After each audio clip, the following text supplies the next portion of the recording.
Nova Light. Empowering women. Hello po! Hello! Hi! Masaya tayo, di ba? Walang iiyak.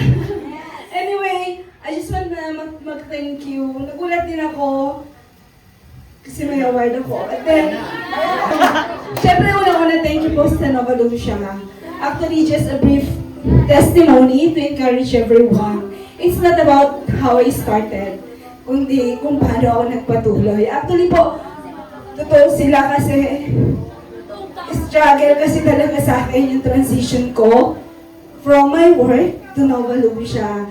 Kasi po, I'm working 10 years sa BPO at iniwan ko yun in Nova Lucia. And challenge po talaga sa akin yun kasi ang team leader ko po si Miss Abby kasi co-workmate ko siya before. And then what had happened is, invite niya ako August. Nasa sales po ako. So maganda ang opportunity kasi sales, di mo ba? Sa BPO. But then, sabi ko sige register lang ako but hindi ko kaya mag-commit. So that was August.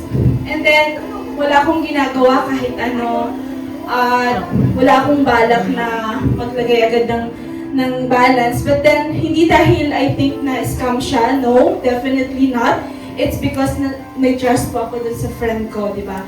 So, what had happened is nung month of September, I decided na mag-pressing muna sa company.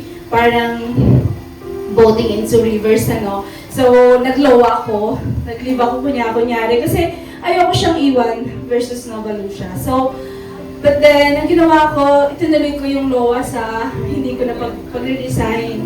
So, nag-start po ako mag-invite September. So, 2 months pa lang. Kaya, parang challenge for me kasi kailangan ko magsipag. Kasi I should be earning more, di ba ba? At ang naging challenge pa after that is yung mismong family ko is not believing on me. So, at my back, sasabihin nila, dapat daw tinitingnan ko muna yung pinapasok ko. So, syempre, nung may mga invite na ako, kasi po, leader din ako sa isang organization. So, I'm about to present to them Nova Lucia, but then on my behind, sabi ng mami ko, sabihin mo dyan sa anak mo, scam yung pinuntahan niya, alam ko, scam yan.